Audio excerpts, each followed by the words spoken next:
Channel GSStudy.in में आपका स्वागत है। और आज हम आपको क्लास 12th के 26वें चैप्टर का जो नाभा दास जी के द्वारा रचित हैं उसका दूसरा भाग लेकर उपस्थित हैं। पहला भाग हम पढ़ा चुके हैं। जो भी लोग पहला भाग नहीं देखे हैं सो जाकर देख लें। इसका लिंक हम आपको इस वीडियो के डिस्क्रिप्शन में डाल देंगे, ठीक है। तो 26वें नाभा दास के द्वारा रचित हैं। हम लोग पिछले भाग में यानी पिछले वीडियोज में जो कबीर दास के द्वारा जो रचित हैं उसको हम लोग पढ़ चुके हैं। आज हम लोग पढ़ेंगे सूरदास के द्वारा रचित पंक्तियाँ, ठीक है ना। तो इस क्लास को शुरू करने के पहले जो भी लोग मेरे चैनल पे नए हैं सो मेरे चैनल को सब्सक्राइब करके बेल आइकन को प्रेस कर लें, क्योंकि जो भी वीडियो अपलोड किए जाएंगे जिसका नोटिफिकेशन आपको सबसे पहले मिल सके, ठीक है। तो चलिए हम लोग शुरू करते हैं। तो यहाँ पे फर्स्ट वाला पैराग्राफ जो है, उक्ति चौज अनुप्रास वर्ण अवस्थिति अधिकारी अवचन प्रीति निवेही आर्थी अद्भुत तुकधारी, ठीक है ना।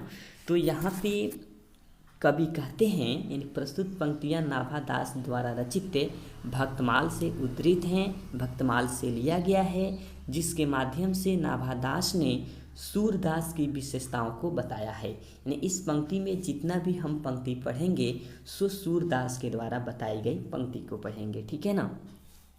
तो नाभा दास जी सूरदास की बातों को यहाँ पे पेश करते हैं, ठीक है ना। तो सूरदास जी कविता युक्ति चमत्कार अनुप्रास वर्ण से भरी हुई होती है। यानी सूरदास की जो भी कविताएं होती है युक्ति चमत्कार और अनुप्रास से भरी होती है। और सूरदास की कविताएं लयबद्ध और संगीतनात्मक होती है। यानी सूरदास जो भी कविताएं लिखते हैं सो एक लय में संगीत के रूप में उसको पढ़ा जाता है, उसको गाया जाता है। सूरदास की कविता की शुरुआत जो है, इन सूरदास जो अपनी कविता की शुरुआत करते हैं सो जिन प्रेम की भरी वचनों से करते हैं उनका अंत भी उन्हीं वचनों में करते हैं। इन सूरदास की जो कविता हैं वो संगीतनात्मक होती है, उसको आप संगीत की भांति गाने की भांति पढ़ सकते हैं, एक लय में होती है। और सूरदास अपनी कविता की शुरुआत जिस प्रेम भरी वचनों से करते हैं उसी प्रेम भरे वचनों में उसको समाप्त भी करते हैं, ठीक है ना। चलिए हम लोग दूसरा पैराग्राफ देखते हैं। दूसरा पैराग्राफ में यहाँ पे बताते हैं, प्रतिबिंबित दिवी दृष्टि हरि लीला भासी आ जन्म कर्म में गुण रूप सबही रखना प्रकाशी, ठीक है ना। तो यहाँ पे प्रतिबिंबित का मतलब होता है, प्रतिबिंबित मतलब कि प्रतिबिंब यानी किसी की छाया, ठीक है ना। दिवी यानी दिशा, दृष्टि मतलब नयन होता है, नज़र होता है।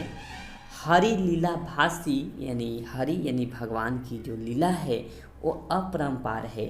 जन्म कर्म गुण रूप यानी जन्म और कर्म जो होता है वे गुण के समान यानी जन्म कर्म के समान गुण भी होता है। सभी रखना प्रकाशी, ठीक है ना।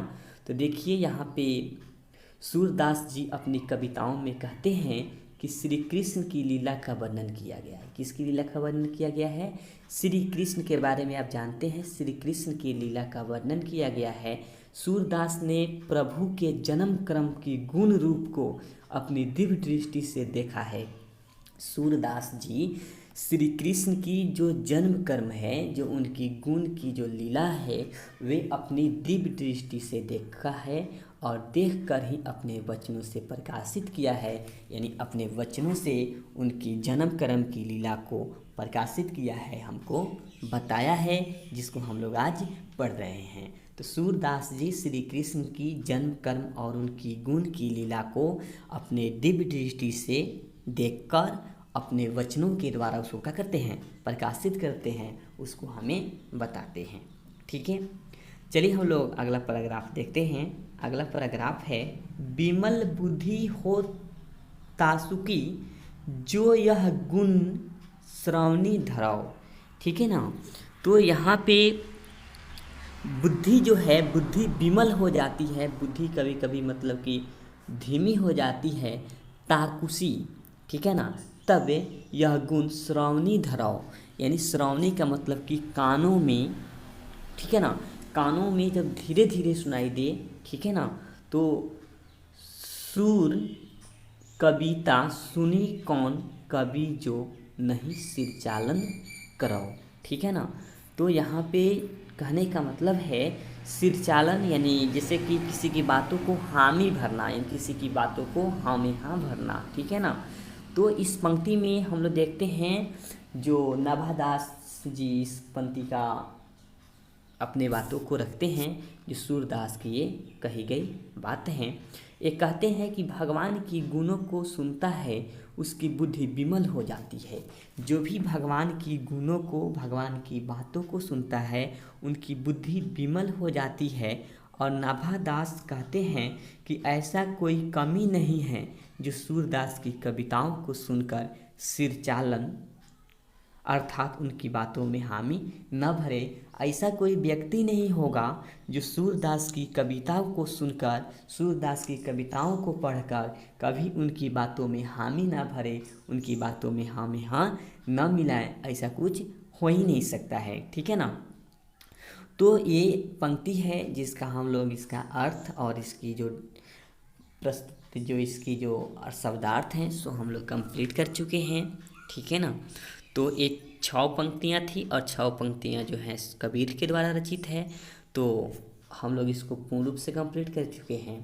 तो मैं आशा करता हूँ कि आपको आज का वीडियो काफ़ी इम्पोर्टेंट लगा, आप समझ गए होंगे। चलिए तो आज के लिए इतना ही, ठीक है ना। मिलते हैं दूसरे वीडियो में, तब तक के लिए दीजिए इजाज़त। Thanks for watching.